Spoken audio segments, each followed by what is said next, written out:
ஏகேன சங்கம் அபரேண கரேண சக்கரம் அந்யேன சிந்துதனயாமவலம்ப்ய திஷ்டன் வாமேதரேண வரதாபயபத்மசின்ஹ லக்ஷ்மீ நிருசிம்ஹ மம தேஹி கராவலம்பம்.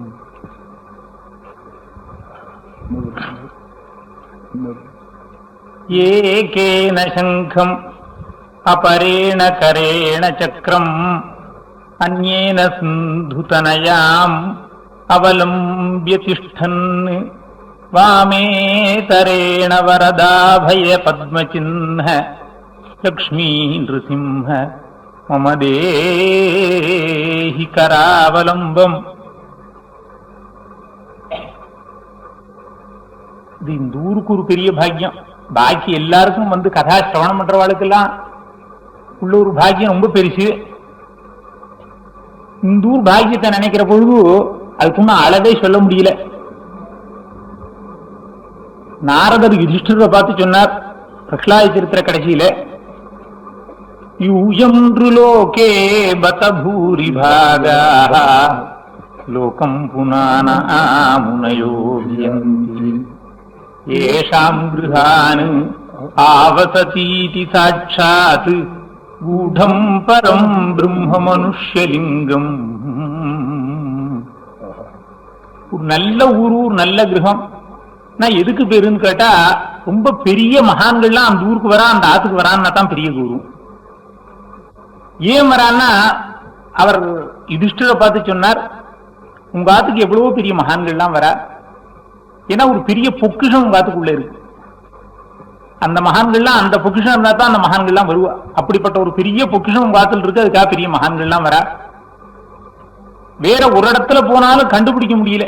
அந்த பெரிய பரதத்துவம் இருக்கே, பரமபுருஷன் இருக்காரே, பரதெய்வத்தம், அவரை போய் அறியணும்னு அவர் தெரியக்கூடிய இடம் ஏதாவது உண்டு. உபனிஷத்துகள் வேதங்கள் எல்லாம் போய் தெரிஞ்சுக்கொள்ளலாம்னு பார்த்தா, என்னமோ கள்ள மார்க்கெட்டுக்காரன் சாமான ஒழிச்சு வைக்கிற மாதிரி ஒழிச்சு வச்சுன்னு இல்லைன்னு சொல்றதாம். இதெல்லாம் ஒரு இடத்துல போனாலும் ஒன்னும் ஆப்பிட மாட்டேங்கிறது.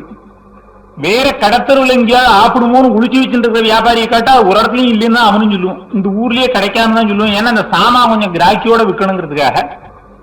அந்த மாதிரி ஆறாவது தெரிஞ்சவா இருப்பாளோ அந்த பரதெய்வத்தேன்னு கேட்டா, எஸ்யா மதம் மதம் எஸ்ய நவேதசான்னு சொல்லி கொடுக்குறது. ஆறா தெரிஞ்சான்னு சொன்னா நம்பவே நம்பாத, உத்தருக்கும் தெரியாது, எனக்கும் இன்னண்டியும் இல்லைன்னு சொல்லிட்டுதான் உபநிஷத்துகள் எல்லாம். அப்படிப்பட்ட பரவஸ்து உனக்கு மாமா புள்ளையா உங்க ஆத்துல உட்காந்து உழைச்சு உனக்கு எல்லா காரியங்களும் செஞ்சுட்டு இருக்குங்கிறதுனால பெரிய மகான்கள்லாம் வரா. இப்படி ஒரு பெரிய பாக்கியசாலி இல்லையா? உங்களை விட ஒரு பெரிய பாக்கியசாலி யார் இருக்க போறான்னு சொன்னார் அவர். அது உண்மையா ஒரு பெரிய மகான்கள் அவ வந்திருக்காங்கிறதுனால எத்தனையோ பெரிய சாதுக்கள்லாம் இங்க வர்றது. இது பெரிய இந்த ஊர்னுடைய ஒரு பெரிய பாக்கியம். இதுக்கு ஒன்னும் அளவே கிடையாது. அதுக்கு மூலபூதமா இருக்கிற ஐர்வாளுடைய ஒரு பெரிய பாக்கியம் அதை விட இன்னும் ரொம்ப பெருசு. எல்லாம் சேர்ந்து பெரிய அந்த சமூகத்துக்கு ஒரு பெரிய கௌரவம் வருது. அது ஒன்றும் மேல மேல போயிட்டு இருக்கு.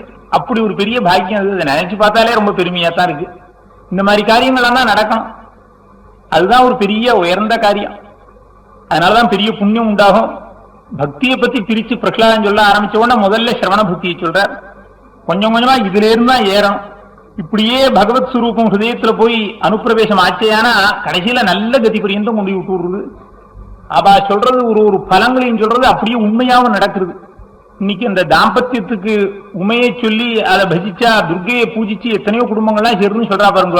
இந்த மாதிரி கேட்டு கேட்டு நான் யாருக்காவது 2 உத்தரவு சொல்லிட்டு இருக்கேன். இப்படியே அவ சொன்ன பிரயோகம் தான், அவ ஜெயமங்கல ஸ்தோத்திரத்துல போட்டுக்கிற பிரயோகங்கள் தான் அது சித்திகரமா இருக்கு. இன்னைக்கும் எவ்வளவு பேருக்கு சித்திகரம், எனக்கு தெரிஞ்சு எத்தனையோ பேருக்கு இருக்கு.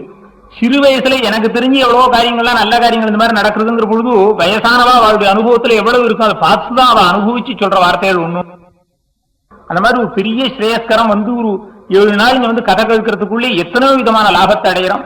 நம்ம மனசுல இருக்கக்கூடிய ஒரு நல்ல துர்குணங்கள்லாம் போய் நல்ல குணங்கள்லாம் மனசுல வசிக்கிறது. பகவானுடைய ஒரு சரணங்கள்ல ஒரு நல்ல ஒரு பக்தி ஏற்படுறது.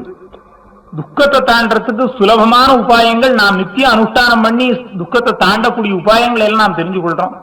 இதுதான் ஒரு பெரிய பாக்கியம். இதை விட ஒரு பெரிய உயர்ந்த பாக்கியம் கிடையவே கிடையாது. நானும் நினைச்சு பாக்குறேன், கதை சொல்லி கேட்கறதுனால சிரமம் தான், சொல்றதும் சிரமம் தான். அது ரெண்டும் சாதாரண சிரமம் இல்லை. அது இந்த இடத்துல வேணா தெரியல, அவளை என்னமோ சிரமம் இல்லாம அவ சொல்லிட்டு இருக்கா, கேட்கிறவாட சிரமம் இல்லாம கேட்கிறா இந்த கதையில. பாக்கி எந்த கதையா இருந்தாலும் சொல்றவாளுக்கும் சிரமம் தான், கழுத்துவாளுக்கும் சிரமம் தான். சுக்காச்சாரியார் சொன்னார் இன்னைக்கு, ஏதன்முஹு கீர்த்தயதோனு ஸ்ருண்வதஹ நரிஷ்யதே ஜாது சமுத்யமஹ் க்வஜித் யதுத்தம ஸ்லோக குணானுவர்ணனம் சமஸ்த சம்சார பரிஸ்ரமாபகம். சம்சார தாபங்களெல்லாம் போக்குடிக்கும். எங்கேயாவது கதை சொல்லி கேட்டாலும் எனக்கு சிரமம் உண்டாகவே இல்லை. கதை ஆறு சொல்ல சொன்னாலும் சரிதான், எத்தனை வேலை ஒரு நாளைக்கு சொல்ல சொன்னாலும் சரிதான், எனக்கு சிரமமே தெரியலன்னு சுகாச்சாரியார் சொன்னார். அதை உண்மையா நடத்தி காமிக்கிறது அவாதான். என்னமோ தொடர்ந்து கதை இருந்துட்டு ஒரு 2 நாள் சேர்ந்த மாதிரி பிரவச்சனம் பண்ணுன்னா 3ஆம் நாளைக்கு சிரமப்படுறது, தொண்டை கட்டி போடுறது, எவ்வளவு சிரமப்படுறது. விடேன்னு பிரவச்சனம் பண்ணிட்டு இருக்கா. எத்தனையோ இடத்துக்கு போறான், மணிக்கணக்கு சாதாரண ராமுக்கும் கண் முழிக்க வேண்டியிருக்கு. கதை சொல்லிட்டு போனா அப்புறம் தூக்கம் வரதுக்கு சாத்தியமே படாது, அவ்வளவு நாளி ஆகும். அந்த ஒரு ஸ்ட்ரெயின் பகல் முழுக்கும் கதை சொல்றா, இன்னும் எத்தனையோ ஊருக்கு போய் கதை சொல்றா. இது ஆச்சொல்லி 100 இடத்துல கதை சொல்ல வேண்டியிருக்கு. அவர் பெரிய தர்மத்தை ஸ்தாபிக்கிறதுக்காக பகவான் ஒரு அம்சாவதாரம், அம்ச அனுப்பிரவேசம் அடைஞ்சிருக்க இடத்துல. அதுதான் அவளுக்கு ஒரு பலத்தை கொடுத்து தர்மத்தை ஸ்தாபிக்கிறதுக்காக சொல்றது. இன்னைக்கு அவ மகாருத்ரத்தை பத்தி சொல்லியிருக்கா. இன்னைக்கு அந்த 2 வேளை சாயங்காலம் ஒரு வேளை சொன்னா, இப்ப ராத்திரி ஒரு வேளை சொன்னா, கேட்டப்புறம் அதுல ஈடுபடாம ஒருத்தர் இருக்கவே முடியாது அப்படி சொல்லிவிட்டா. இன்னைக்கு அந்த மனசுல பதிய முடியாது சொல்றா பாருங்க, அந்த சக்தி இருக்கு. அது வேற என்ன, அதே வார்த்தையை நான் 6 வேணா சொல்லலாம், அவ சொன்னால் ஏன்னா மனசுல போய் பதியுது. அப்படி ஒரு பெரிய ஒரு அற்புதமான சக்தியை வாக் விலாசத்தை பகவான் அவ உள்ளே இருந்து அவ பிரேரணை பண்ணி செய்யறா. யோந்த பிரவிஷ்யங்கிற ஸ்லோகார்த்தமே அதுதான்.